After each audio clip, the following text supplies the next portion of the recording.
from since I was 10 years old, my dad put me in boxing, and I've just always worked hard ever since. I think boxing just brings everyone together. It doesn't matter who you are. Like I said, all these fighters have had their own journeys, they've had their own perspectives in boxing, and that just brings more motivation into me. As a fighter, you fight by yourself, innit? You're always in the ring by yourself. It's a lonely sport. People don't understand that it takes a lot of guts to get in the ring and to look into your opponent's eyes and well think like, I'm going to fight you for 3 rounds and I'm going to try beat you. When I was young, I had a lot of people obviously saying to me, I wouldn't do this, I wouldn't do that. Obviously, I come from a bad area, Wolverhampton. I didn't ever let that get to me. I just always stuck in my head, like, I'm going to prove you wrong one day. It doesn't matter how old I am. Like, to all the people that are watching this podcast, I just want to say, don't let your dream, like, don't let anyone mess up your dreams or tell you that what you can't do and what you can do, because at the end of the day, you're doing it for yourself. If you're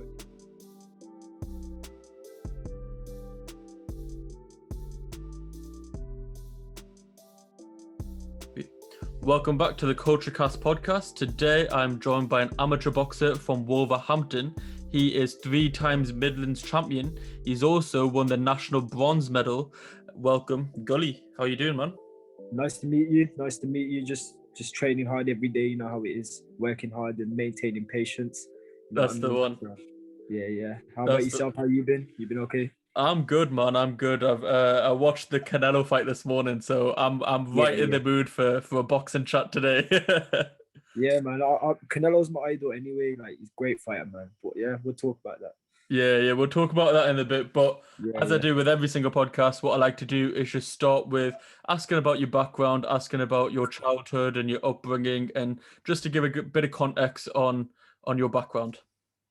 Well, to be honest, since I was 10 years old, my dad put me in boxing, and I've just always worked hard ever since. I've had my comebacks, come back stronger like every time. So say, for example, I'll have layoffs and then I'll come back, train harder, come back and win the fights.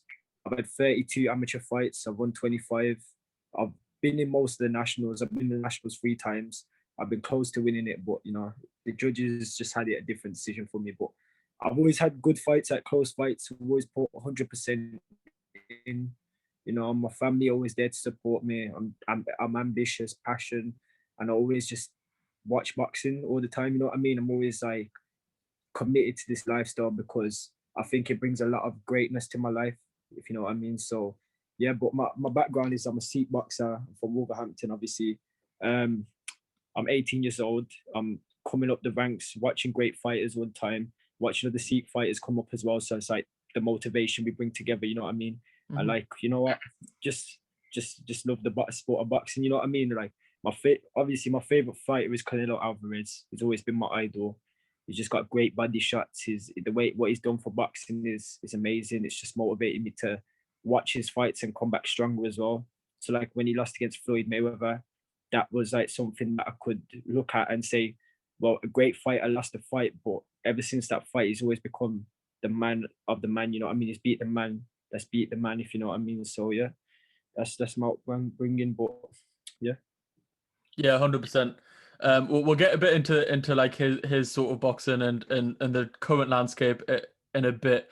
But so like, are you first gen, second gen immigrant, or like, so is your dad's the one that came from like India, or what kind of background are you? Side of things? My mom was from India, but my dad's from the UK. But we obviously, my mom moved from the UK. I mean, from the India, sorry, to the UK when I was like obviously not born or nothing. But yeah, like my mom's from India, my dad's from the UK, and then we just all live in Wolverhampton now. You know what I mean? Yeah. But, yeah. I do go to India quite a lot, to be fair. Like we go every couple of years to, see my family over there. I got a big family over there, and I got a big family here as well. But just gotta keep it going. That's the one. Wolverhampton's got quite a strong sort of Indian community there as well. I've got a couple of cousins who live down there. And, yeah. Yeah, go on. I was just gonna say, yeah, it's a very diverse city. You know what I mean? There's a lot of different diverse people. So you have Eastern Europeans, you'd have the Asian people, black people, white people. You know what I mean? It's just a great city to go to. Even the boxing clubs, they're all diverse, and it's great to see. You know what I mean? It's good to see all these diverse, people going into sports and stuff. And it just brings everyone together, you know what I mean? And it motivates other people that are diverse to come back stronger and to get into something like boxing, you know what I mean? And it could be any sport, to be honest, it depends, but it's just great to see, you know what I mean? The diversity, it's just amazing. Yeah, that's the one. Like I remember, I think it was maybe a couple of years ago when Wolves got promoted to the Premier League. They Yeah, did yeah, like BBC Sport did this thing where they were highlighting like diversity in the Premier League and things, and there's like Dudleys outside of Wolves when there's match day and things like that, and they had yeah, it on yeah. like the camera. Yeah, so it is quite good. But as you say, with boxing in particular, I think with most sports, but I think boxing in particular, when you get in there, all them prejudices go out the window because it is all these people from different backgrounds. But when you're training, you all know how hard you're going for it. So Yeah, yeah. there's no like, oh, he's black, he's white, he's Indian or whatever. It's no, we're all sweating and we're all like putting out this hard work, and we all Yeah, like yeah. respect each other for it. Do you know what I mean? Yeah, of course. That's the main thing. I think the respect with with diversity just brings everyone together, and that's the best feeling because I feel like generations behind us, yeah, there's things that happen, but nowadays it's a lot better to just come back together, diverse people sticking together, and you know what? It just, like I said, it just brings everyone together in it, and everyone gets along. But I think boxing brings a lot of people together as well. So it's not just like diverse. I mean, like anyone in general. So like it could be ex-convicts to police officers. You know what I mean? And this is what the sport brings. It releases a lot of stress out of people. It's also something people can do to, release, like better their mental health as well, especially through lockdown. I've seen a lot of people get bags in their gardens, train hard, you know what I mean? Do like, ask me, like a lot of people ask me questions or what type of things can I do on my bag? Like people that have never done boxing before, but just want to get into it because lockdowns like obviously gets to certain people and they always ask my advice or what combinations, what schedule should I do, how many miles should I run, you know what I mean? And it's great to see that because I think boxing just brings everyone together. It doesn't matter who you are. It doesn't matter if you've been bullied or if you're a big man out here. It doesn't matter. It depends. It just brings everyone together, and it's great to see that. Honestly. Yeah, I couldn't agree more. Well, that's the thing, isn't it? It's like, again, going back to the parallel is because you're exerting all this energy and you sort of, there's that mutual respect. And I Yeah. think what happens in the media is if you tell people that, like, people who are listening to this who might not like boxing whatsoever might think about, or any fighting sports in general might think about like Floyd Mayweather or Conor McGregor and the goading. Do you know what I mean? Yeah. Like, because it is to build up a fight, but then afterwards, like, people get drawn into that side of things. So they think that fighters have like no respect and they're just like piping shots at each other all the time. But afterwards, everyone shakes hands. Do you know what I Yeah. mean? Of There is a course. mutual respect there. All of that is just gamesmanship and trying to get into each other's heads. But the end of the day is like the majority of fighters, unless there is something personal, which the majority of the time there isn't, the majority of fighters have such a high level of respect for each other because Yeah. when you're going through a camp, you know the other person's doing as much as hard work. You're trying to outwork each other in camps and things. Do you know what I mean? Yeah. Yeah. So there is that high level of respect. But yeah, I grew up watching boxing as well, and obviously it's like one of the first loves of sports. So it's always cool trying to like talk to different people who are in boxing just to see different perspectives and things like that. Because I spoke to Inder Bassi as well, and Yeah. he Yeah. was telling me about his journey through the amateur ranks and how he signed to MTK. And it is Nah, he's good. He is, man. He's got a great career ahead of him. He has, you know what I mean. yeah, He's got. It's like what I watch him as well. Like I get motivated watching his fights and that because it just shows that there's another seat boxer out there working hard and I think there's not many seat boxers in the UK. There's a lot of different obviously, but there's not many seat boxers and I'm trying to bring that to life. You know what I mean? As long as other boxers as well. And it's great to see that there's a lot more people getting motivated and bringing that into it, the sport, which is amazing to see because I think we just need these things to happen. You know what I mean? It just like I said, the motivation, the passion, the ambition it brings. It's just great. Like, and obviously, if you look at all the great fighters like Muhammad Ali and that, people still look up to these people today yeah, because of the person he was outside the ring. So like Muhammad Ali was like a fighter that was one of the most skilled fighters you'll ever see. Like probably back then in his generation, he's probably one of the best fighters that people have ever seen. But it wasn't just that; it was the fact that he was being the man he was outside of the ring as well. Also bringing that mentality outside the ring and getting along. He's like the people's champion. That's what they said. He was the people's champ. He used to like make jokes, laugh with people, and he did a lot for his culture, you get what I'm saying? And I respect that. And then when I look at that, like I said, all these fighters have had their own journeys, they've had their own perspectives in boxing. And that just brings more motivation into me as a person. And I hope it brings more motivation to other people out there that are trying to get into boxing, especially the younger youth, especially with what going on with the COVID and all that. People are getting bored. And I feel like the motivation is dropping. There was a lot of great fighters coming up the ranks, going in the championships and the amateurs and stuff like that. But I've seen a lot of people fall off because they don't know how to handle not training normally, not fighting. It slows down the process and people stop, they give up. And I think it's not obviously not their fault, but it's the mindset you have as a fighter. As a fighter, you fight by yourself in it. You're always in the ring by yourself. It's a lonely sport, as Frank Bruno said. But at the end of the day, it's the mentality of a fighter. Sometimes I think ego can get over fighters as well, but I think being humble is probably greater than being egoistic. Like you can have confidence in yourself, but there's like a boundary where you don't step over it, if you know what I mean. Because when a fighter loses a fight, they realize that maybe this was not, maybe I should have worked a lot harder. Maybe I should not have had that attitude towards a person. Maybe I should not have done this and that. It's all them doubts that go in your head. And that's what fighters need to perfect in it. That's when you learn from your mistakes and you come back. And that's what a true champion does. You know what I mean? 100%. So 100%. It's that thing, isn't it? It's like you need something to keep you disciplined and regimented. And then obviously with this lockdown that's happened, obviously a lot of people who fell out of that. But 100% agree with you. It's like when you lose, there's a certain way that different people react to things. So we're seeing broader, not just boxing, but fighting in general. Conor McGregor's a good example. When he lost to Khabib, ever since he's came back, he's been such a humble guy all of a sudden, and it's like that perspective change perhaps.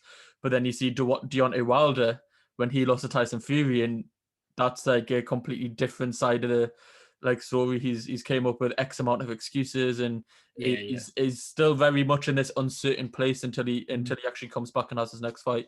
It is very interesting. But going back to the point that you made with having other Sikh fighters like Inder Bassi, like yourself, there was Simran Kaur who was the female who was meant to go to Olympics, I think, next year. I'm not sure if she's I heard about her. She was good. She was. I think she fought in the nationals that I fought in, but I'm not too sure if that was the case. But she was in the national. I think I seen her in the nationals last year in February, but I'm not sure if that was the case. But yeah, she's good. She was doing bits for for our community and that as a people.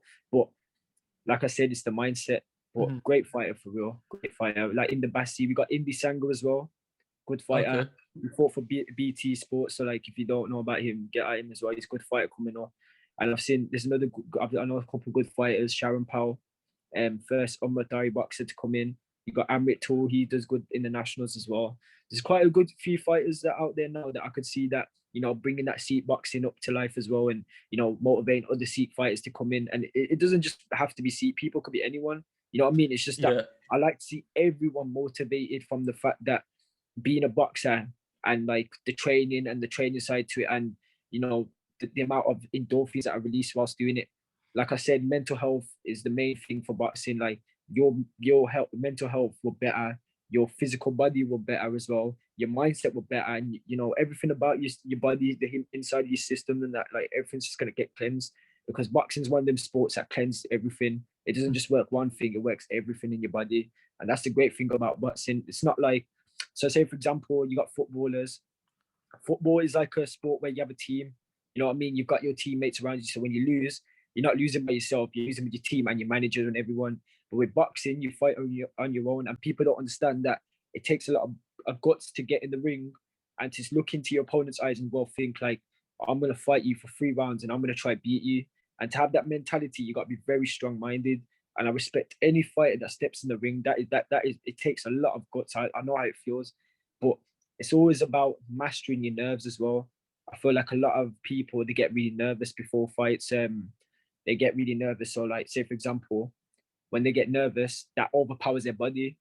And you've got, as a fighter, I know any fighter will tell you this as well, you've got to be able to handle the nerves. The nerves is what's going to bring you the adrenaline rush and the fight in you, the spark in your chest. And that's what makes champions into great fighters. The ambition leads to greatness, if you know what I mean. And that's boxing for you. Yeah, it's crazy because you see it in fights often where like you can see a person's nervous beforehand, and within a couple of rounds, like that adrenaline that nervous energy that's got them through the first couple of rounds is now gone, but they've used up too much energy, and Yeah, then boom, they're flat out sort of thing. They've gassed out really quickly. It is very interesting. Like, yeah, I think when you look at like communities and things, and when people get into sports, it's always like and I big up you in the all the names that you just mentioned is because when a little kid growing up now is gonna look at people like you. Do you know what I mean? yeah, But when they want to get into a sport, because they're gonna be thinking, oh well, if I don't see people who look like me, maybe I'm not gonna fit into that sport, and they might go a different route. But fortunately now, and I think social media plays a help because you can see people all across the world doing different yeah, things, yeah, but you can see more people like yourself, and it makes it that tiny bit easier. Obviously, everybody, it's not a sport that is a exclusive or anything. Anybody can get into it, but I do think when you see people who look like you do something that you want to do, it just becomes that tiny bit easier. yeah, If yeah. if you get what I mean. I was gonna say it's like obviously so like you said, social media plays a massive help. So say for example, like when people see, like I said, the younger youth and stuff like that as well, it doesn't matter if they're Sikh or different, diverse or whatever. They Hmm. always come and ask me questions, they ask me my advice and what should I do, what should I do to this and what should I do with that. And it's good to see because it's like someone's taking an interest in their own life and trying to better themselves by going into boxing and many other sports that could potentially happen. But my point is like I like when the younger people, the younger generation, and people just in general just ask me like, oh, how do I do this? How do that? Because it just shows that people are trying to get into boxing to better themselves as well. So like since lockdown, I can't even lie to you. I've probably there's probably a lot of people that didn't want to get into boxing, but because this lockdown happened, they had no choice type of thing because there Yeah, was nothing to do. Everyone's just trapped in the house. The only thing they could do is go on drugs and go train with one person maybe out of the household. But a lot more people got into boxing, and I like to see that. And then obviously, whilst I was in lockdown, I was always training anyway. So I was hitting the bag in my garden. I was always going on jogs. I was linking up one of my friends, doing pads with him.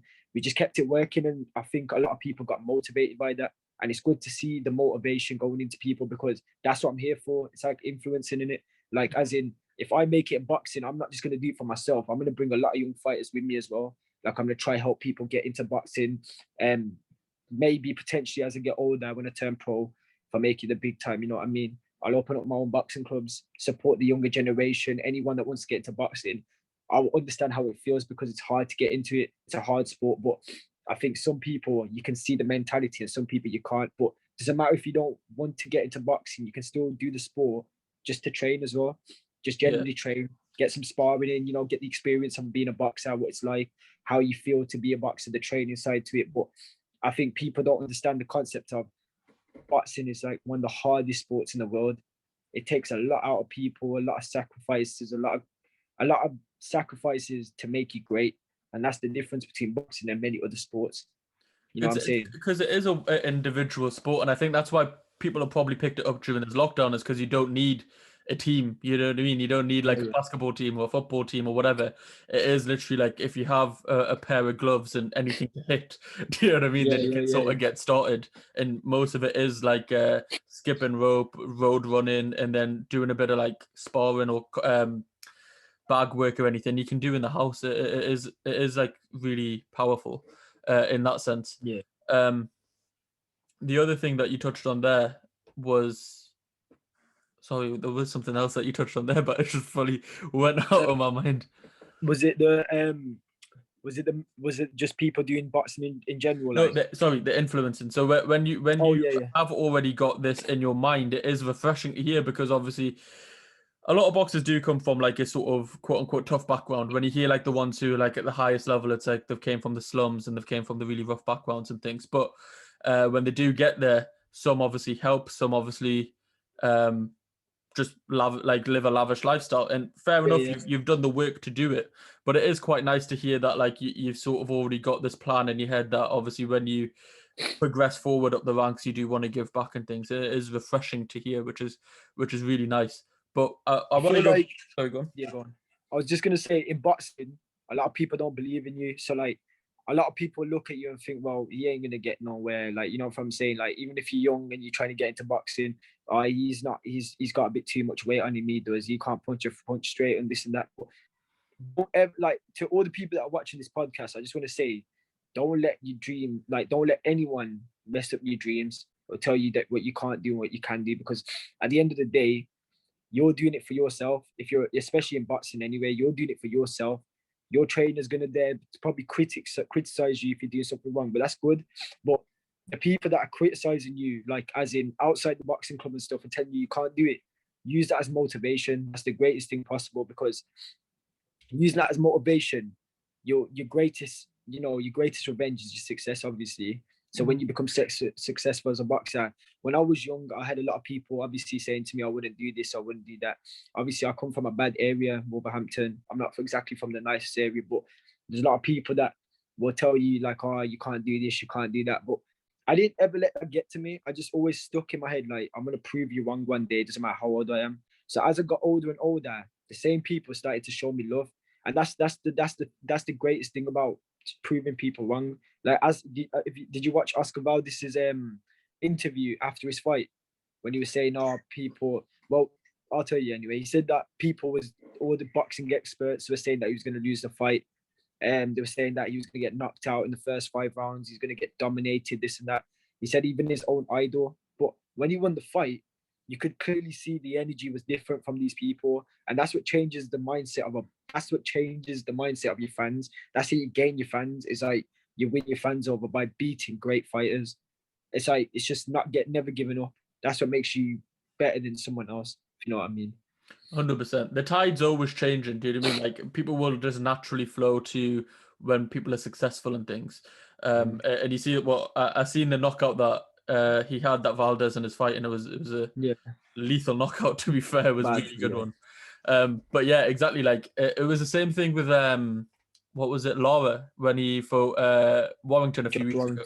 Yeah. It was the same thing with that. Like, nobody gave him a hope in hell, and I don't know what happened on the night or anything, because Josh Warrington looked just out of place sort of thing on that night. But I think everyone has their off nights, but I think Josh Warrington is a great fighter, man. Like, maybe it was just an off night, maybe it wasn't the fans weren't there. It makes a massive difference in these fighters, because you got to remember, some fighters are so used to the crowd cheering on for them, that just makes you even more pumped up. But because there's no crowd there, maybe it changes the atmosphere of the fight. So like, he's fighting some tough Mexican called, was he Mexican, Dara? Mexican. Yeah, he's fighting a tough Mexican fighter. Josh Warrington did well in the first couple of rounds. He did well. Same with Josh Kelly as well. He was doing well. You know what I'm saying? Like, all these fighters do well, and then it's like the crowd doesn't have that impact anymore on the fighters. The fight slow down. It's like a sparring session, and like. But that benefits some fighters as well, because then some fighters actually like maybe get that nervous energy when the crowd's there. Do you know what I mean? Because that many people are there, they might not be accustomed to it. So maybe them fighters actually do better with no crowd than they would with, if that makes sense. I ain't gonna lie to you, I do a lot better with the crowd there, to be fair. Yeah. It's because it's the impression you want to make. It's the look you want to give. You want to win your fans over. That's the difference. But I feel like I understand what you're trying to say. Some fighters don't like that nervous energy. So like, say for example, they want to be in where there's no one literally watching them. There's just probably a judge, a couple people that are doctors and stuff, and that's it. You know what I mean? And they're just on TV. Everyone's watching them on TV, but no one's criticizing them. No one's booing them. No one's doing this and that. So it just gives them more confidence. But I feel like that when the crowds come back, them fighters there are going to have to be able to adapt to the crowd, because the crowd's going to eventually come back. The vaccines are coming out. So British boxing's coming back to life. American boxing's obviously always been there. Errol Spence fighters and all them. They've had good fights in the crowds and that.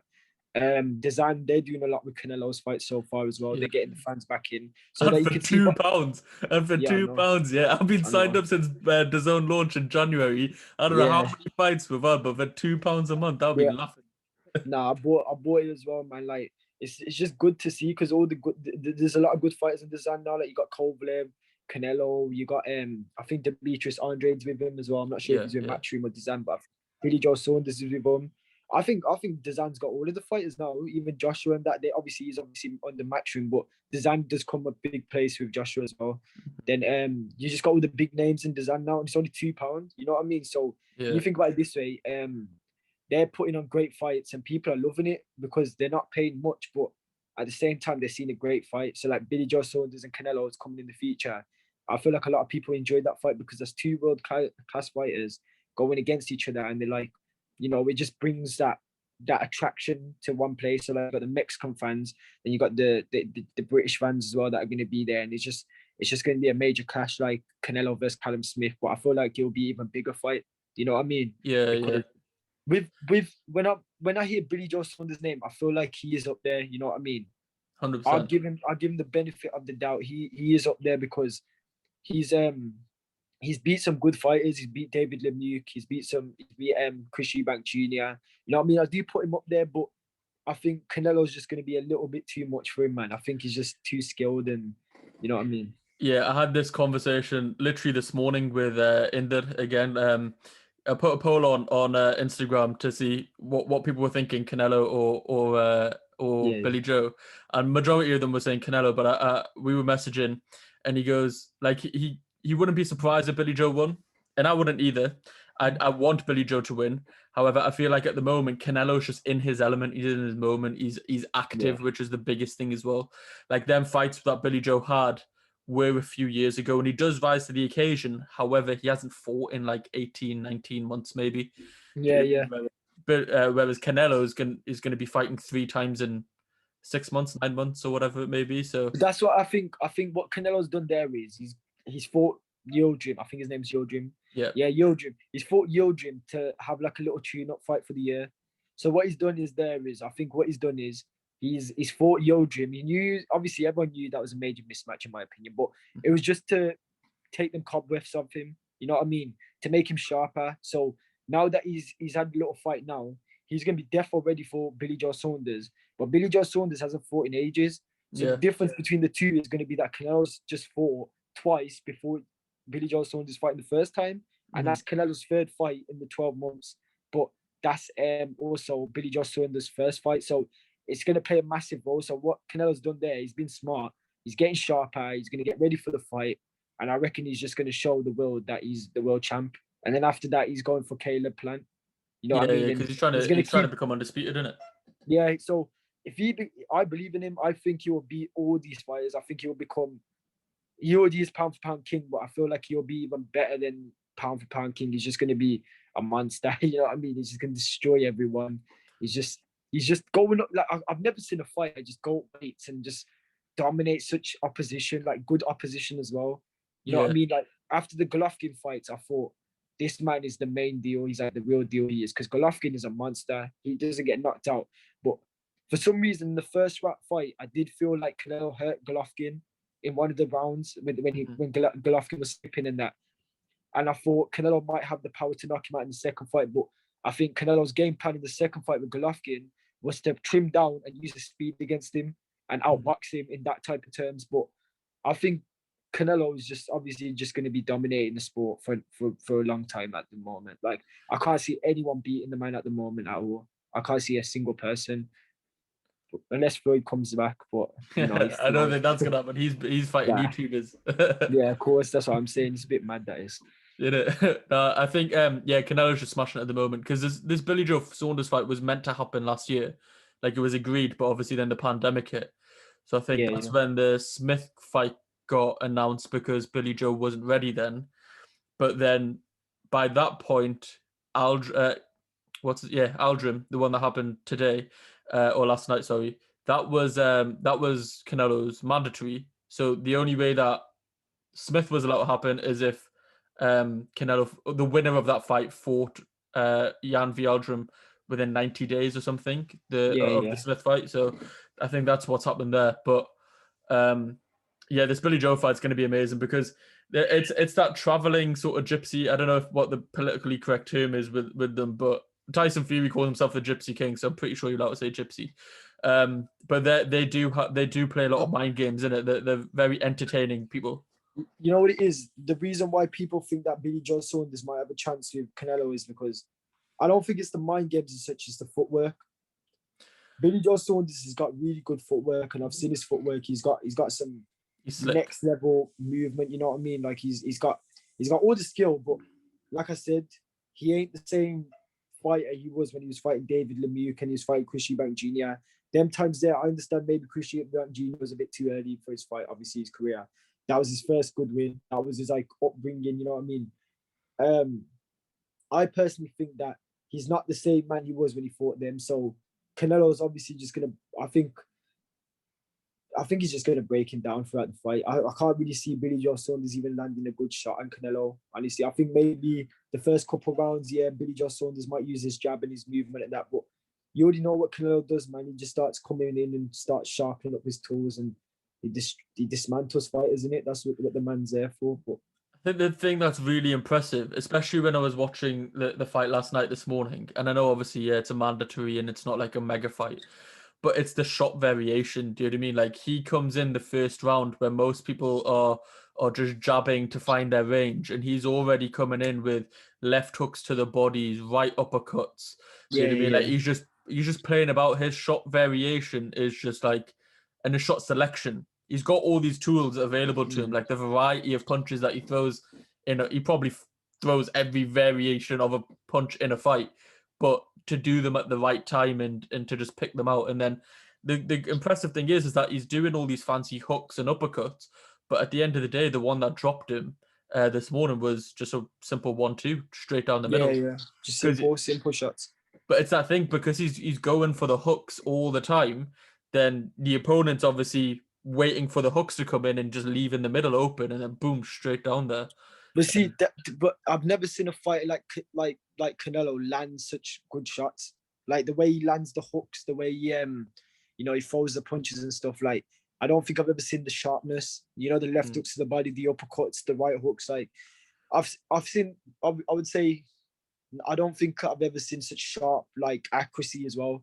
So like, if you watch Your Dream, like when at that one point after we knocked him down, did you see the combinations he was landing and how straight and sharp there was on Yildirim's face and his body, and that you could just see that, you could just hear the shots. If you was there, you'd be able to hear the shots from the crowd, if you know what I mean. Yeah, yeah. With Canelo, he picks and selects every shot. So he don't throw about 10, 15 punches in your face and just like swings as much. He picks them. So in his head, he'll be like, well, I'm going to throw left hook to the body. And then straight after, he's going to throw right hook to the head.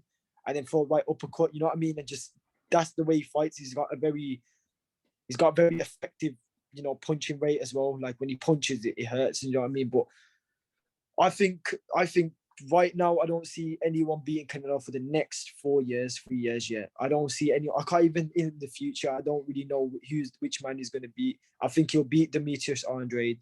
Like, he's a great fighter as well. I've got nothing against these fighters. Like, all these fighters are great, but Canelo's just, you got these fighters and then you got Canelo. He's just up there. You know what I mean? He's a pound for pound number one, and but I was gonna just pick my top 3 pound for pounds. I was just gonna say. Yeah. I've got obviously Canelo number 1, and then I've got about the Japanese fighter Inoue. Yeah. He's a monster, he is, and I don't think he gets enough credit, to be fair, but I think it's because people aren't interested in that weight class. I don't think that's his fault. I've seen him in that the Super Series. Yeah, he was great when he fought Nonito Donaire. Oh, great my fight, days. He's a great monster. Fight. His power is like 4 weight classes above what it should be, honestly. Yeah. That one thing that surprised me is that I never really knew about I knew about Nonito Donaire.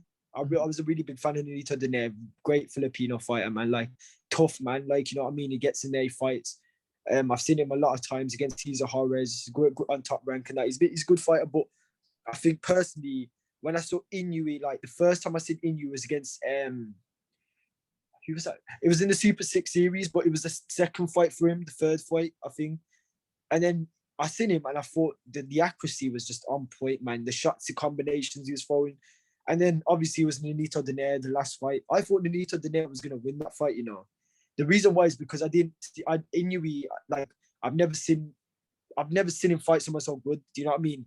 Nonito Donaire was coming up from featherweight, and like I don't know if he went up to lightweight, but I think he did even went up to lightweight as well. But for him to go to fight Nonito Donaire and the things that he did to, like, the way he hit him and the way the combinations were set out, the way he was sharp and accurate, changed my whole mindset about him. And then I found out that this guy is like, he's a pound for pound king, because I think he's been a 3 division world champion, but at the lower weight. So I think he's been flyweight, super flyweight, bantamweight, and super bantam. I feel like his career ain't gonna just stop there. I think he's gonna move to featherweight soon, because he ain't that small. He's 5'5", I think he is. So he ain't small. He's at Pacquiao's height. So if Pacquiao can do it and he can move up divisions from these small weights, I feel like Inoue might do that at one point. But like you said yourself, he's got power of featherweight. He's got power from like weight divisions above. So I feel like he'll do really great against all these featherweights, lightweights. I think he'll give him problems, especially with the accuracy and that. I can't see. I don't know. I think maybe Teofimo and that are too big for him, but you know, I feel like featherweight, that'd be a good weight for him to get into after super bantamweight, obviously. But yeah, and then I've got Terence Crawford third as well. I've got the reason why I've got Terence Crawford third is because I've never seen such timing. The timing, man. It's the timing of his shots. Like when he fought Gamboa in 2016 or 17, I think. Man, the way he dismantled, and Gamboa back then was like in his prime. He was a gold medalist. He was beating everyone. I don't think he ever lost the fights until he fought Crawford. But Crawford, like, obviously he was an underdog. I think everyone thought Gamboa was going to win. I think the crowd knew thought Gamboa was going to win. But that I think it was the fourth round. I think the fourth round that I seen Terence Crawford hit him with the shot that this like literally made him shake, and that just made my change. Like I said, it's winning the fans over. So he, like, when I watched that, I thought I was only young as well. I was about 13, 14, but I watched him and I thought this man is definitely going to be a pound for pound star. You know what I mean? And I've got them top three, honestly. I think Spence is probably fourth if I was in the top five. And I'd probably I don't know who I'd put number 5, to be fair, but I've got them three, obviously top three. But the only reason why I would put Inoue a bit higher than Terence Crawford is because Inouye's a 4-division world champion, and I think he's dominant. And I think Thingy's only Terence Crawford's only 3 divisions. So I know he's been undisputed in that, but I feel like the level of opposition that Crawford's fought has not been the best at the same time. But like, you know, it's just different, isn't it? Some fight, I think Top Rank only put him against Class B fighters, and I think with PBC they make the world champs fight each other. So like Errol Spence fights Garcia, Errol Spence fights Sean Porter, Keith Thurman fights Pacquiao. You know what I mean? The great fighters against the greats. But with Top Rank, I think they protect their fighters. You know what I mean? I was gonna say that it sounds like Crawford might actually be joining Matchroom, because there was a thing that Bob Allen was saying that like he's one of the best fighters in the world, but we can't afford to pay him because he doesn't bring anyone in the crowd. But it was like literally right like post match. I think it was after the Kell Brook fight. Kell Brook fight, yeah. So it was weird comments, and then basically Eddie Hearn comes in and was like, "Well, we'll take him off your hands," sort of thing. So hopefully, I don't believe that. I think Crawford's got a big fan base. If you check his Twitter out, his following and that, I think he's got a good fan base. And I think the only reason why people probably don't like Crawford is because there's people saying that he fights like Class B fighters. He's not fighting the best fighters. He's fighting leftovers. You know what I mean? Kell Brooks that have been beat by Spence's, and the Amir Khans that have already been beat by Canelos, and that's the reason why I think people say that is because he's not fighting the best. Like he's fighting fighters that have been really good in the past, but fighters now that are not in their prime. Well, he needs to fight Spence. He needs to fight Spence. That's the fight. If he fights Spence and he beats him, then I feel like no one can say anything to him. Yeah, because Spence has beat the man who's beat the man. You know what I mean? He's beat Poirier. He's beat Garcia. And if one fight I would want to see, if I could, was Keith Thurman versus Errol Spence. But Keith Thurman's not in his prime no more. Like he's someone else. Like I think he's got great. I think personally, Keith Thurman's got every attribute to be pound for pound king. He's got the skill, man. I've always loved Keith Thurman.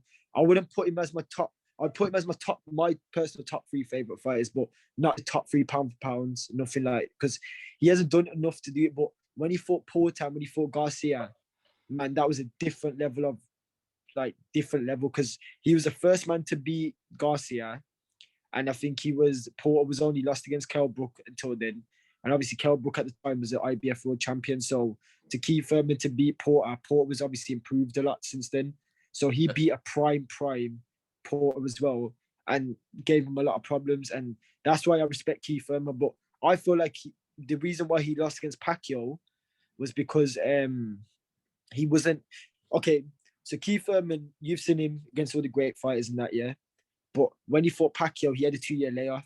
He had an injury on his shoulder. I think that affected his game plan and his mentality in the fight, because you got to remember he's not fighting, like you said, Canelo's fighting 3 times a year.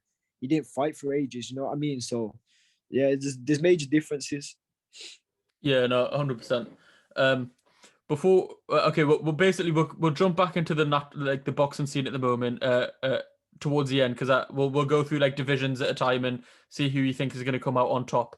But just to go back to your boxing story and how you got into it. So you said before that your dad put you into the boxing gym when you were 10. Was that like for self-defense, or was it just to like keep fit? Or Nah, you know what it was? My dad's always been into boxing. So like obviously he always, like from a young age, it was different times back in the day. Obviously, it was hard to get into boxing because there's so many people that wanted to do boxing. You know what I mean? Yeah. Nowadays, I think there's a lot less, but there's a lot more opportunities now. So you get different opportunities to be a Midlands champion, to be a national champion, to be a regional, central belt. Like you can do different things for the amateurs. But I think my dad put me in boxing because he was in love with boxing. But I didn't. When I was 10, I didn't. Obviously, when you're young, you don't really think you're gonna get far in it. It's just the mentality you have. Like when I was 10, I wasn't really taking it serious, but I had the talent. I had my first skills back when I was 11. I did really well, and I found out I was really good at boxing. I won like my first 5-6 fights in the amateurs. Like I didn't really lose like that. And then obviously I lost a couple of times against some good opposition, and that obviously these fighters were a lot better than me at the time because they had a lot more fights and more experience. But that I don't blame them for, you know, coming out and, you know, doing what they got to do. But that made me a lot better as a fighter as well. So like when I lost a couple of fights, it would never break me down. I would just always come back stronger. It wouldn't hurt my feelings or make me feel any type of way, because to get in the ring, like I said to yourself, like, and to other people, it's just great to go in the ring and to show people that you're willing to fight, and that makes people have a complete different mindset of you. Like, yeah, this man has come in the ring and he's come to fight, and especially as kids as well. I don't think many kids want to get punched in the face and that, but I feel like for me to be in that position, like, you know what I mean, I got used to it, and then it became a lifestyle for me. And then when I was about 16, 15, like, I wasn't focused enough, but then obviously my motivation came back in when I started watching boxing again, and I started going back to, obviously I changed trainers and that. Like I was with this trainer for 5 years. Then I moved to, we was in the same gym, but obviously there was a bit of, you know what happens in training gyms and that. I moved with the trainer. Then after I was with him for about 2 years, and then now I've been back in the normal gym for 3 years, and I'm even better than ever. You know what I mean? I've improved, and I've had 5 fights with them, and I've won 4 and lost 1 with them so far. So my record stands out with them. But I'm just always ambitious now. Like all I do is just watch boxing, talk about boxing. You know what I mean? And that's the life I live, and that's what I think. That's where great champions come from. If you're studying the sport and you're not distracted by the wrong things in life, I think that's where the great fighters come in. Like Lennox Lewis, like I'll tell you, the one thing I liked about Lennox Lewis was with his past is that he never let anything distract him. That's what made him the man he was. He beat everyone that beat him. Obviously, Rackman and Oliver McCall. That was 2 fighters that he lost against. But the reason why he was such a great fighter is because he never let anything distract him after that. And he used to come back and do the exact same thing they did to him. Do you know what I mean? Yeah, that's it. That's what made him such a great champion, like a heavyweight champion. I think he was really good. And then also, yeah, like just getting into boxing, not really serious at 10, but getting into it more and more, and it became a lifestyle. So yeah, that is it. Some of the boxers, obviously, when they live the life, it is sometimes a bit more boring when you're a fan, but it's more effective. Like you said, Lennox Lewis there. Obviously, Vladimir Klitschko was dominant for like a decade. Oh, I was gonna say, the reason why Klitschko was dominating is because the opposition wasn't as good as well. So, like, say for example, Vladimir Klitschko was fighting good fighters, but they weren't like Tyson Fury's and the Joshuas and that. And until he fought Tyson Fury obviously, Fury just gave him a boxing lesson. I think I just outboxed him in every round, frustrated him. I wouldn't say it was one of my favorite fights to watch, but it was a boring fight, to be fair. It was a very boring fight, but it was effective. Like Fury did have his game plan. I feel like it's hard to basically be critical of a boxer for who they fight in that generation if there weren't any other good fighters in that generation, if that makes sense. Yeah. You know what I mean? Like Klitschko basically beat everybody who was put in front of him for 10 years until Fury came about. Do you know what I mean? Yeah. Like when going into that fight, people don't like remember that Fury was a massive underdog, like a monumental underdog. Like it was just another mandatory for Klitschko. Do you know what I mean? It was just like another day in the office that most people thought. This is the point though. It's winning the fans. Like Tyson Fury after that fight won the fans.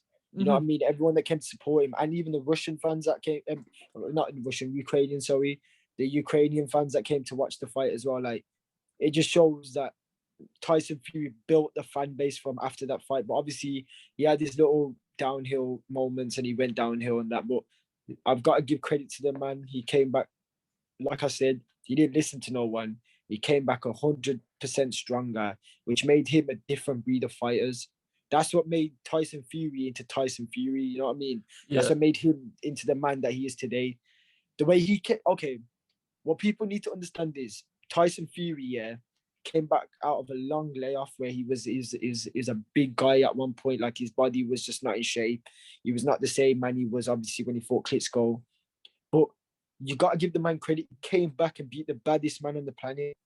And to get dropped and get back up the way he did, maybe, they say there's a bit of controversy with the seconds and that, but I feel like I would give that to Fury though, because Fury did get up, like the way he got up was like he shot up, you know what I mean? So I think the referee thought that he's got his legs back, he knows what he's doing, let's put him back in. This is the thing as well, is that the layman, and I'm not saying that I'm a boxing expert, but I do like boxing, I know the rules a bit, but the average person is like, oh, if you put a stopwatch on, and even Deontay Wilder did this, if you put a stopwatch when he hits the ground, it was way over 10 seconds. That's not what a 10 count is. The 10 count is for the referee to establish whether you are able to continue. Do you know what I mean? It's to his discretion. It's not actually literally 10 seconds. It's for him to find out if you're good to continue. And obviously the referee seen that at that time that Tyson Fury was able to continue.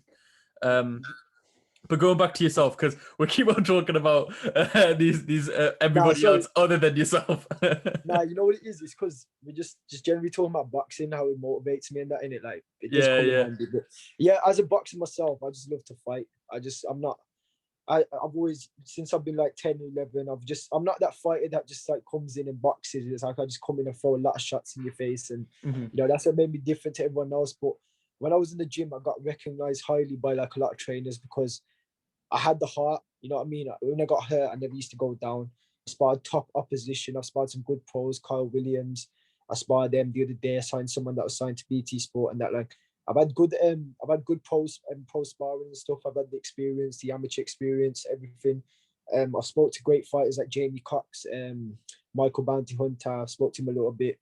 You know what I mean? Blue official behind the gloves, one of the correspondents, Blue Corner Boxing. I spoke to him. They recognize me because obviously the talent and that. But I think mainly you got to believe in yourself. So I believe in myself as a fighter, and I love the fact that I have this passion and this ambition towards my drive. You know what I mean? It's in my chest all the time. So when I wake up, I'll probably start watching boxing. You know what I mean? And then I'll go to boxing, come back and watch more boxing. You know what I mean? And that's the lifestyle I live. And also, it's like I feel like I love the build-ups to fights as well. So say, for example, if I've got a fight next week when the amateurs are back on, I feel like a lot of people don't like the training side to it, but I do. I love the running. I love running every time I go on a jog. I just listen to music and it just relaxes me. It's like the music just goes with the flow of the run, you know what I mean? And I feel like people don't like that. And also people don't like the sparring, the training and that. But people love the winning feeling, but I love the training part to it, you know. I don't know why, but it's just the instinct I have. I just love training. I think it just helps me out a lot mentally as well. Keeping calm, relaxed, you know what I mean? I'm a very hyperactive kid, you know what I mean? I could run like 5 miles, 6 miles, even on my worst day, and I'll be fine. You know what I mean? And that's the passion I have for the sport. But that's more sustainable because like you hear all these motivational quotes all the time, and it's always like enjoy the journey. Do you know what I mean? And the journey is basically the training. Obviously, everyone will like the end of the journey, but and the goal at the end. But when you reach that goal, there's a new goal already set. Yeah, of course. Do you know what I mean? There's no point in enjoying that goal too much because enjoy it, but most people just set another goal as soon as that one's reached. So you may as well enjoy the training. You may as well enjoy the journey because then it's Yeah. way more sustainable. What was your amateur record again? Like 35? 32 fights, 125. But I think it's 25 or 26, but it's definitely one of them too. But I've had a really good amateur career so far, and I'm only 18. You know what I mean? And I've got, Yeah. I'm not gonna turn pro till I'm about 23, 24. You know what I mean? I want to stay in the amateurs. I want to go for the GB pathways. I want to go to the ones, the GB squad, the England camps, and all them things there. I got selected for England last year, but obviously COVID happened. I had a big future ahead of me. Like right now, I might have been fighting in Europe. You know what I mean? Yeah. Fighting in different countries, going different camps, going to Kazakhstan to train with them as well. I'm gonna try. Obviously, I'm aiming to go high, and I love to fight in it. So I'm gonna try win the whole of the nationals, and I think I will because I've got the heart and the drive. That's the main thing anyway as a for a fighter. But to get into that, it's just like a process, just one step at a time. Just stay humble at the same time, but have confidence in yourself at the same time as well. Because people don't understand the difference between confidence and ego. Yeah. And ego is like when you think you're the best of the best of the best, and you think you're better than everyone. But that's not in me. I'm more confident in myself to get to where I want to be, taking step by steps, and that's the main thing for me. I like the mindset I have. It's like being at war with yourself sometimes, telling yourself that maybe you're not going to get it, but you will. But that's a good thing because that's what brings more motivation into me as a fighter to go forward and win these fights. And every time I've stepped in the ring, I've just always enjoyed it as well. It's always about enjoying the thing that you love to do. So to some boxers, it's a job. To me, it's a passion and love. You know what I mean? I love boxing, the way people love their food and stuff, you know what I mean? So, you know what I'm saying? Yeah, you get what I'm saying? Like, just everything, it's just normal thing that I do every day. But I don't think there's anything that could break my passion for it.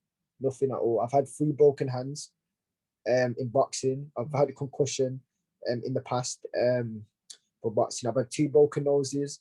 I've had my eye, I've had some bleeding in my eye, and that's obviously sorted out now. I've had a lot of injuries and stuff. I've had shin splints before, but I never gave up. I just carried on the process, and now that all these problems have stopped now, I feel like my body's a lot stronger than it used to be, if you know what I mean. And that's the main thing with me, man. That's the motivation I bring and the passion I bring to the sport. Yeah, 100%. Well, again, it's that thing, innit? If you like it and it's not a job, then you'll go for because you'll be able to put in the work that others won't. Do you know what I mean? The people who treat it like a job, people don't like their job typically. Do you know what I mean? They'll want to take off days. And if you're taking an off day and the other person isn't, it'll result in something more than just like having a bad day at the office. That isn't a thing in boxing. It's like you get beat, physically beat. Do you know what I mean? It's completely different. Yeah, that's true. You've already won like a few competitions, obviously Midlands champ 3 times in a row. I won in 2016, and then I won in 2019, and then I won in 2020 as well. So I've done I won 3 fights in 2019. I won 3 fights in 1 week. I broke my hand in the second fight, but still won the third fight with 1 hand. Shit. I nearly stopped the first guy. The second guy I fought was obviously a national champion. He was like the best of the best in the division. He was 60 at this time. It was 56 to 60, so it was a featherweight going up to lightweight type of thing. So that was my weight class. I beat him, and I was an underdog in that fight. All the amateurs, all the people around in the crowd saying, "Oh, that lad's a good fighter," this and that. But like I said, I won the amateur crowd as well. Mhm. So when I fought, I'll send you the video after anyway. You can watch that. But if anyone's interested, it's on my Instagram. You can go watch that. But I fought him, beat the odds, beat him. Then I fought 2 days after with a broken hand, and I won the guy with unanimous decision with just 1 hand, jabbing his head off all night. You know what I mean? And that's what I'm saying to you. Like, there's not many things that could break my passion towards boxing. Doesn't matter if I got a broken nose in a fight. Doesn't matter if I got a broken arm or whatever. I will always just come forward and fight as much as I can until the point where I can't fight anymore. You know what I mean? And that's what boxing's should be all about. If you look at great fighters like Arturo Gatti, he broke his hand when he fought Mickey Ward, third fight. But did he give up? Nah, because he's a true champion. You know what I mean? It doesn't matter. Like Mickey Ward said in one of his fights, he said that I was only fighting 3-4 years ago for $20 in just one of the events. Then 3 years later, I'm fighting Arturo Gatti for $1 million. It just shows you that just don't give up on your dreams. And that's what I'm doing. I'm just not giving up on my dreams, and I'm going to keep pushing forward until I make it to the top. You know what I mean? And they were iconic fights as well. They were wars, that trilogy. Yeah, great fights. Arturo Gatti is like one of my top 3 favorites fighters. So I've got Canelo first and Gatti, and I've also got Arturo Gatti, Canelo, and someone I've always liked is Sean Porter.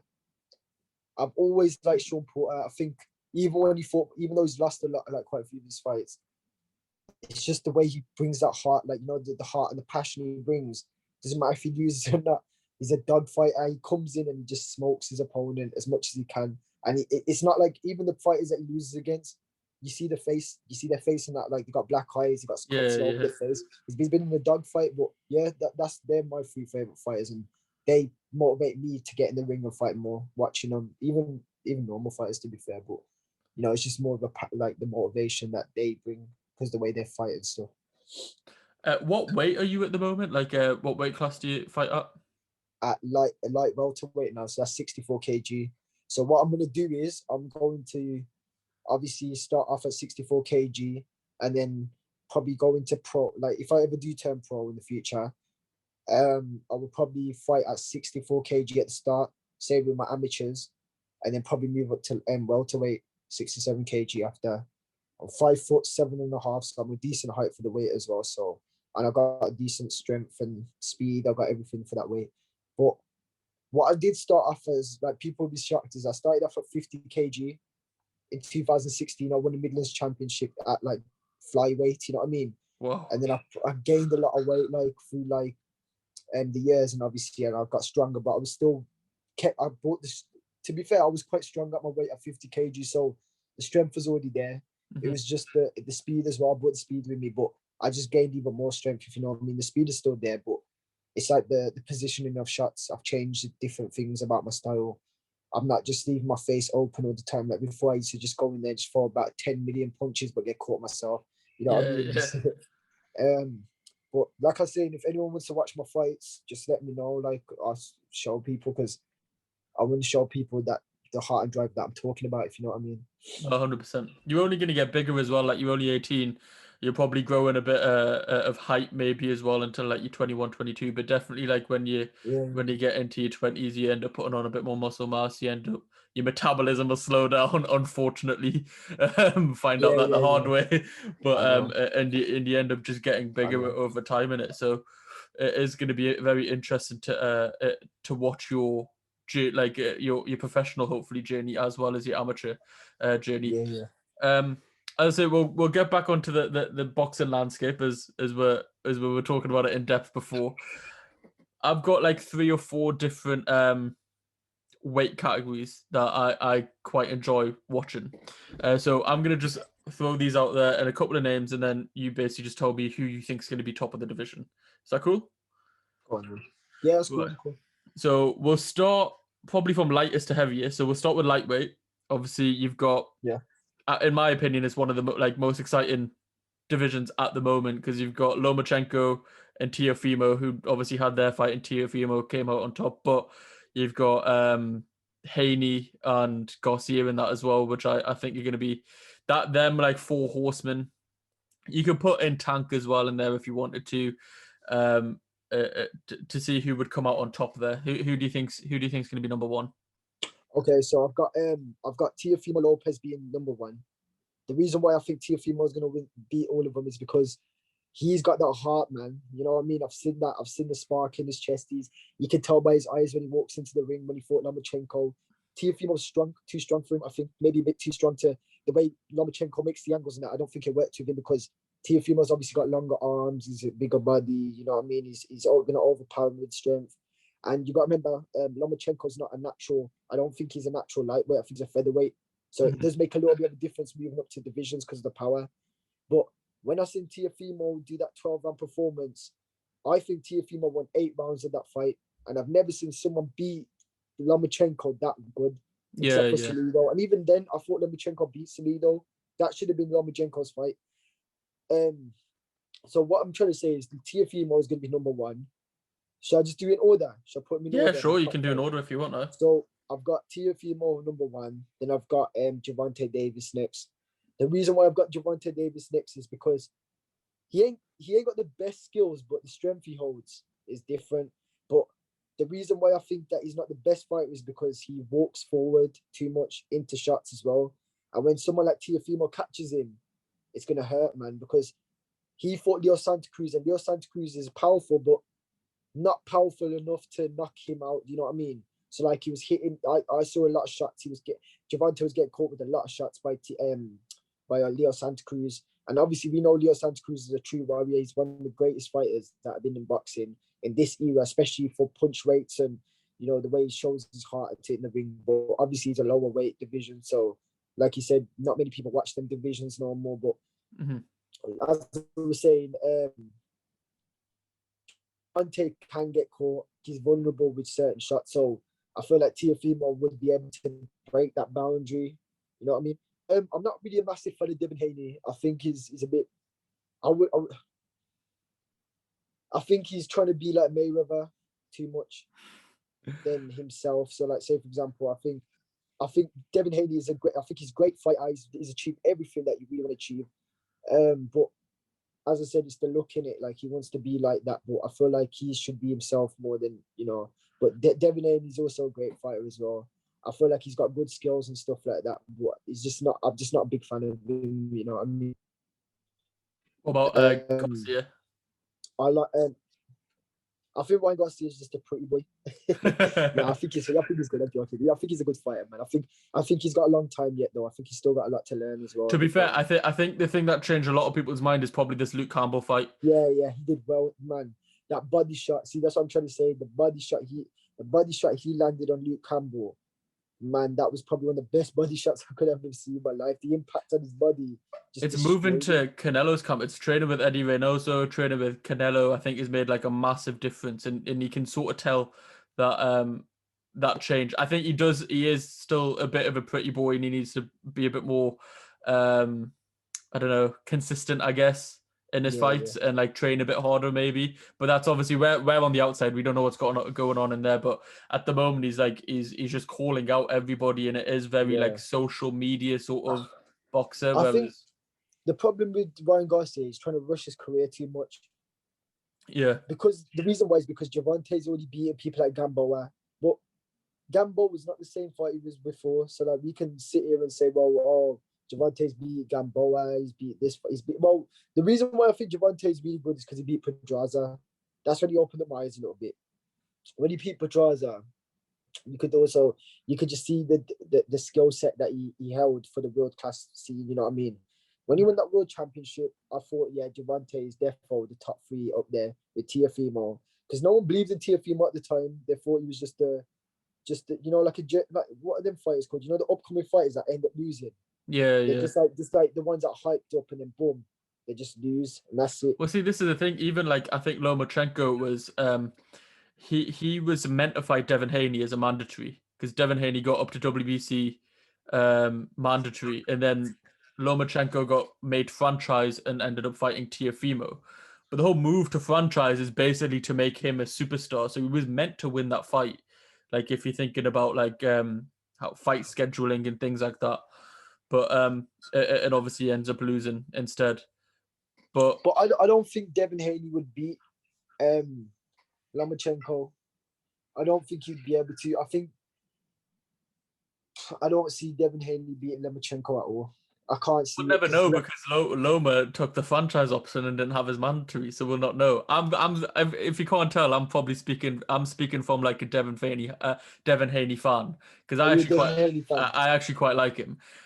So I'm gonna back my boy here, and say we'll never know because it's just boxing opinionates, you know what I mean? So like obviously I feel like a lot of people have told me Devin Haney's probably gonna be number one, and you know Teofimo is not the best, and it's just boxing opinions, you know what I mean? Like this is just all boxing pundit talk, you know what I mean? But in my personal opinion, I think Teofimo just breaks all of them down, man. I don't really see anyone beating Teofimo right now either, because as a boxer myself, I look at all of the fighters and I think they're all world class. They're all going to be world class at one point.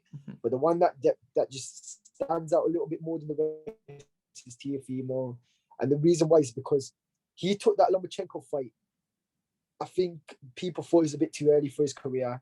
And the reason why I think people rated Teofimo is because he stood up to that challenge. He went. 2 seconds, hold on. This is the argument that I'm making. Yeah, is that basically Devin Haney goes up the ranks in the WBC, becomes mandatory for Lomachenko's belt. Okay, and if on that night, instead of Teofimo, it's Devin Haney, and Devin Haney wins, then everyone would be ranting and raving about him. And if anything, he actually deserved it more because he worked up the rankings to get to that point to become Lomachenko's mandatory, which is the thing that he wanted to do. Devin Haney, when he was getting up the ranks in the WBC, was saying, I want to become mandatory to take Lomachenko's belt because I believe I can beat him. Yeah. Do you know what I mean? So, but we'll never know. The good thing is that there's 4 or 5 fighters in that division now, which all will fight each other because they're all young. Other than perhaps Lomachenko, they're all quite young, so they will end up facing each other eventually. They can't just run away from each other for all that time. But moving on to welterweight. Yeah. This is a weight class that you potentially might be in the future. Yeah. And we've already spoken about Terence Crawford and Errol Spence. So who do you think would win in that fight? I think if Crawford fights him now, I think Crawford beats him. Right now, yeah, I think Crawford beats him. But I feel like in 2 years' time, when the fight's actually going to happen, I know I love Crawford, but I feel like Spence might just be. I remember Spence is going into his prime now, man. He's destroying fighters, and Crawford's losing his prime now. So I think Crawford's only probably got about another 2-3 fights in the left, I would say, because he's 30. I think he's 32, isn't he? He's grown. He's towards the end of his prime. Well, I won't say towards the end of his prime because I can't say that, but he's towards the end of his career. You know what I mean? He's gonna have his fights in that. But I think right now, yeah, Crawford will beat him. But I think in the future, I think Spence might just. I know it's hard for me to say that as well, but I think Spence might just about beat him. You know what I mean? Yeah. But, the welterweight division right now is just packing with great fighters. You know what I mean? It's got great fighters. They got great potential. Even the upcoming class fighters are good, man. Conor Ben, one of them, great fighter. Yeah. You know what I'm saying? We'll see how Josh Colley bounces back as well. Moving on to middleweight. Again, we've already spoken about it a tiny bit at the beginning of the podcast, was Canelo versus Billy Joe Saunders. Who do you think is going to win that? And then do you think anybody else can beat Canelo? I know it's a super middleweight actually, but still. I know what you mean. It's around that weight division, middleweight, super middleweight. I'll give it the same type of look anyway. But I feel like Canelo is going to stop him in the 8th, 9th round. I think Billy Joe Saunders will do well in the first couple, 3, 4 rounds, maybe. Yeah, maybe use his skills against him. Maybe do Canelo a bit dirty. Like you see how Amir Khan was beating Canelo in the first couple rounds, just getting him landing them shots. But this is the problem with Canelo. I don't think Billy Joe Saunders has it in him to fight like that for 12 rounds, because Canelo always catches his opponents, and we all know this because he's caught every fight he's fought. He's always caught them with great shots. That's the reason why he wins everyone, because he just ends up catching them.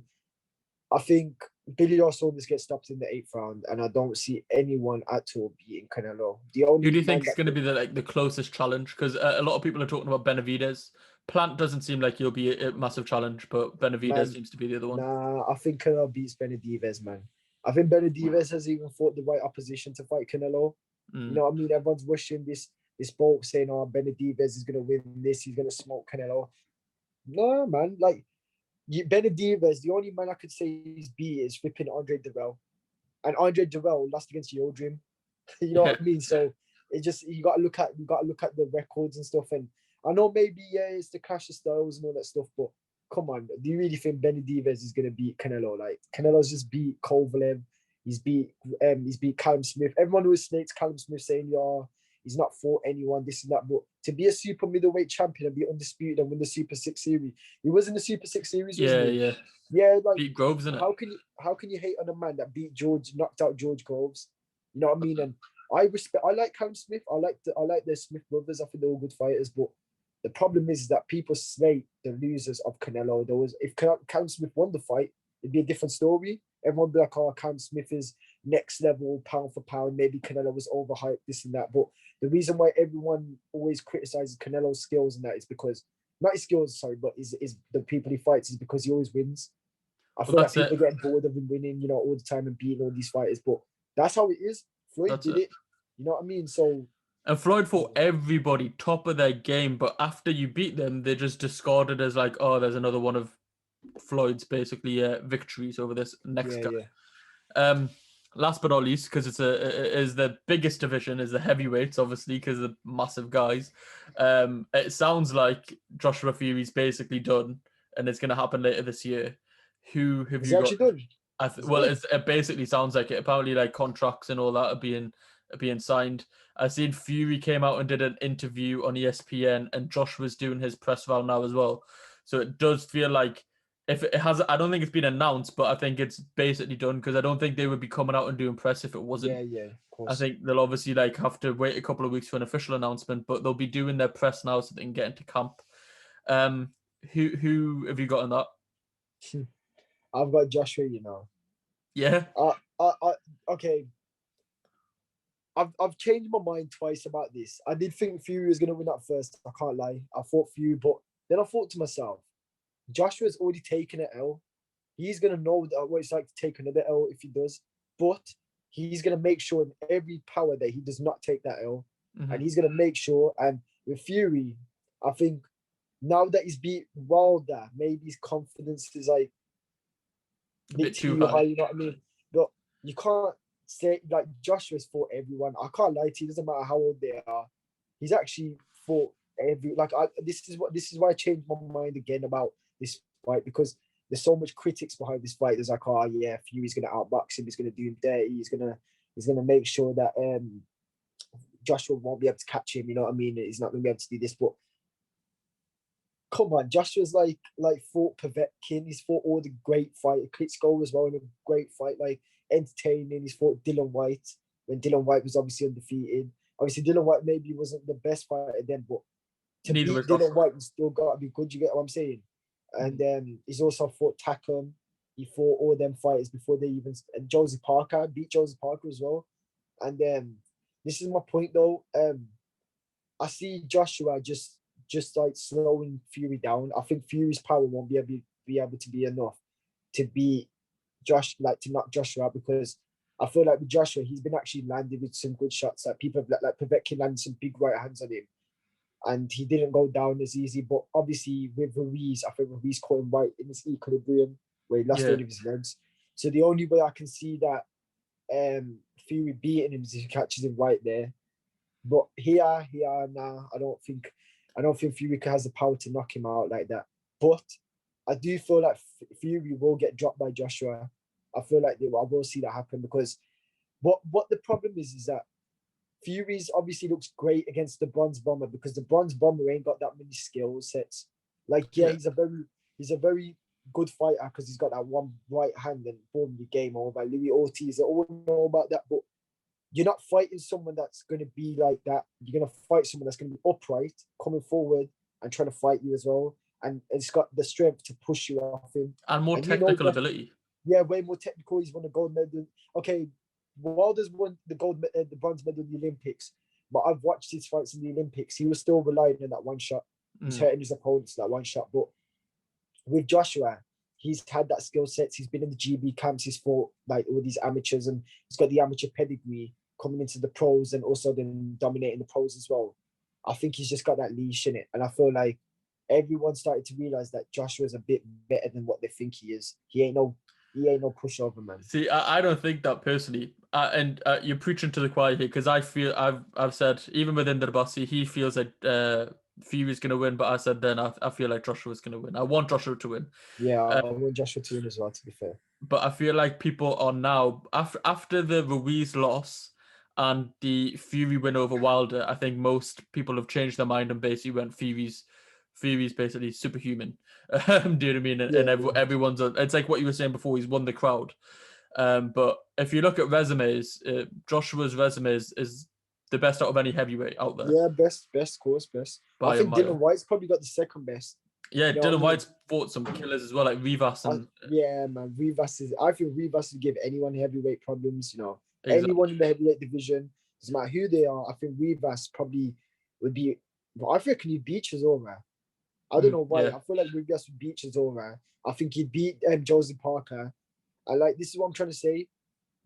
I've got to give credit to even Dillian Whyte, the UK boxer. Man, he's fought better opposition than Fury has, you know what I mean? Well, this is the thing. This is exactly the thing. Like, but with Fury, it's he's king of the hill at the moment because he took down the boogeyman in Deontay Wilder. Do you know what I mean? But when that fight happens between these two, it's going to be really interesting. I feel like Joshua will win. I think he's got more experience now. When we were talking about like his people obviously going to compare the Klitschko wins and say that, oh yeah, just Joshua got knocked down, but obviously he ended up beating him in emphatic fashion, whereas Fury didn't get touched. But you've got to remember as well, like the fights that each one had in professional, like in the professional game. I'm pretty sure it was Joshua's like 20th fight, where it was Fury's like 30s plus fight. Do you know what I mean? Like A lot of difference. Remember, the difference between Joshua and Fury as well, I've realized, is that I feel like Tyson Fury is just a big giant, you know what I mean? I feel like he's just like a big giant, that just would just like, you'd be intimidated to fight the man, you know what I mean? He's just a big guy, he's just like got the mad skills. He moves around like a lightweight. I don't know how he moves around so fast, but he moves around so fast that like I've never seen such like such movement from a heavyweight, except for obviously Muhammad Ali, but he was only 200 and something pounds. Man, Fury weighs like 260, 70 pounds. You know what I mean? He's running around the big, like, he's lightweight. And with Joshua, he's obviously got the strength, the technical, and he's planted his feet into the ring. But with the styles clash, I still see Joshua beating him. I feel like Joshua land body shots on him as well, something that no one has done to Fury. What people need to understand is that Fury can be stopped, you know. I feel like now that Wilder's obviously proved it in the first fight, if no one knocks out, if no one can knock out Fury after Wilder, then that means Wilder was obviously the second best heavyweight in the world. Obviously now, but my point is, I feel like Joshua is not just going to look for the headshots; he's going to look for the body, and I think the body shots is what's going to slow down Fury's process in the fight. You know what I mean? And I feel like people don't really go for his body. I don't understand why, because I've never seen a fighter actually go for his body. But if even someone like I said, Rivas would dig into his body if he fought someone like Fury. Like, I know Rivas is maybe not on the same level as Fury, but you know what I mean? The first couple rounds, probably dig into the body, land shots. But if Joshua does it, you know, it's a whole different level of pain, man. And I feel the best thing is it's a 2-fight deal. So we're going to see twice. Whoever loses. And I think that goes back to your original point, is like Joshua has lost before. So even if he loses the first fight, I think he's probably in better stead to come back and improve for the second fight, because he did with Ruiz. If he loses, we haven't seen that. Like, he went off the rails when he won the titles. Yeah. And so he potentially, obviously, God forbid that happens, but it could go either way. It could either go, he becomes extremely motivated to fight to get his titles back, or he just loses passion for boxing. We don't know that. It's true, because you got to remember, after Fury loses the fight, who has Joshua got a fight to prove, really? Because you can fight Wilder and all them, but Wilder's already been beaten by Fury, and you just beat Fury, so there's no point fighting Wilder. But I feel like the two fight. I feel like after Joshua beats Fury and then maybe beats Wilder, I think he might be pound for pound number one, because he just beat two. Well, I don't actually. Then again, I can't say that, because it's not like he can't move up any more than heavyweight. It's always hard to put a heavyweight at pound for pound. It's just because they can't move anywhere in it. Yeah, unless it's like someone like Usyk, because then Usyk was like undisputed, and then if he goes on to win a title, then maybe. But when it's actual heavyweights, and it's a bit different. It's a bit long. No, it's true. It's true. Yeah, but I've got Joshua winning that fight. I think it won't be a stoppage though. I don't feel like it will be a stoppage. I feel like he might hurt Fury. I don't think Fury will get knocked out by Joshua, unless Joshua like does something amazing that will just literally break down him. But nah, I still can't see that, to be fair. I can't see it. Either way, it's going to be super interesting, because like boxing's back in it. It's they had a few years when like Klitschko was at the top of his powers, and it was a bit boring, and even Mayweather, like people were just watching to watch him lose, whereas now there's actually like so many fighters that it's actually interesting to see all these different matchups. Do you know what I mean? It's not just this is where all the lightweights and all the welterweight fighters come in now as well. Like, people ain't just watching the heavyweights no more. People are watching these lightweights, these welterweights, Errol Spencers and all them and that. Then you got the super middleweights, you got Canelo destroying all the higher division. I feel like heavyweight boxing is dying down a little bit more than it used to.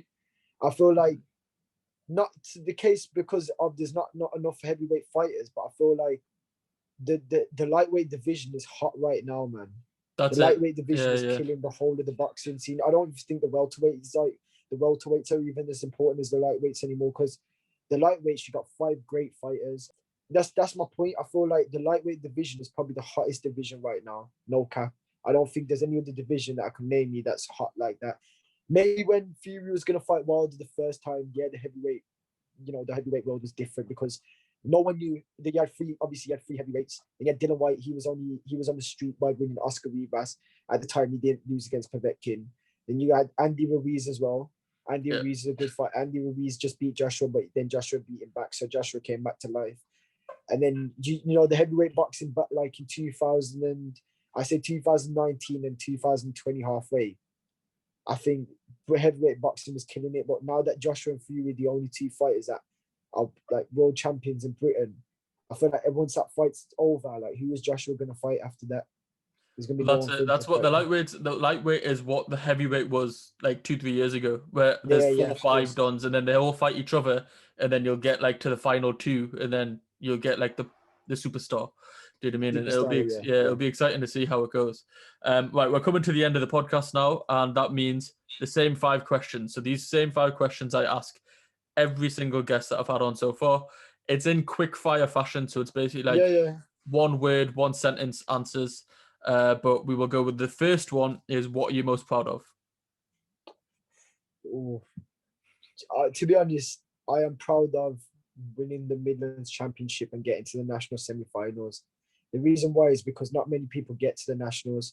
There's so many people that go into boxing and they don't even get to a national stage in boxing. You know what I mean? And to get to the semi-finals, to be the top 3, the best in division, is just amazing. And then it's like the amount of fights and the wins I've had as well. And like, I think that's just a massive achievement, being a great amateur boxer and having that. Like when people ask me how many fights you had, I'm like 32, and they're like, you've had 32 and you're 18. I'm like, yeah, man, I've had 32.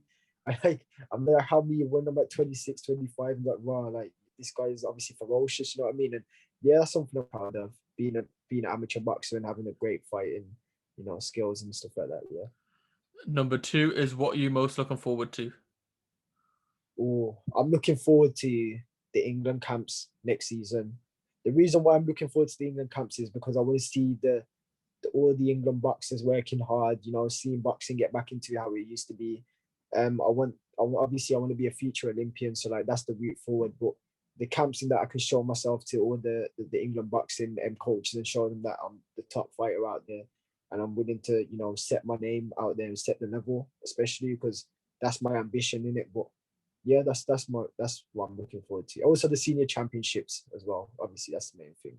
But yeah, England camps mainly. What's your biggest motivation? My family. The reason why is because obviously I want my family to obviously get out of this, get out of this place, man. Like I want to help them move out of this area and just get to a better stage in my life.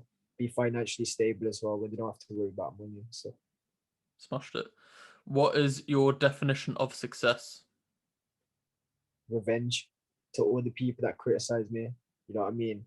Showing success to people that doubted you is the greatest thing you'll ever feel, because everyone that criticizes you in life, will realize one day that you said everything you was gonna do. You did the talking and you did the walking, and you gotta remember 75% of people don't believe you. The only people that believe you is the people in your household, or maybe you got a close friend, or you got a dog. You know what I mean? And that's it. You got a dog.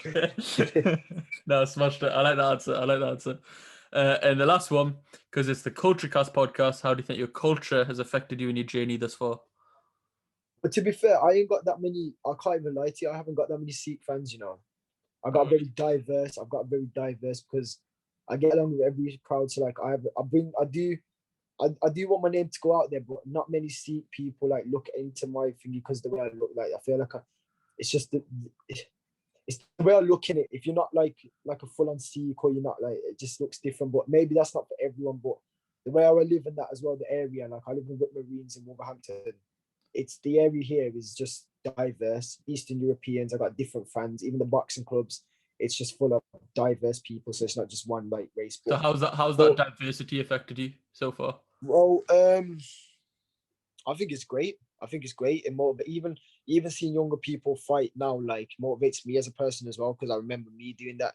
So like it's just like good to see like all this diversity going on, and everyone coming together. It's just great feeling.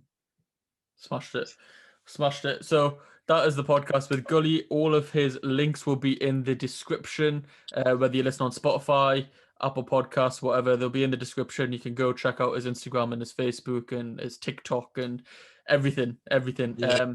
Check it out. It's been a really good conversation. We've basically just been shooting shit about boxing, which I love to do.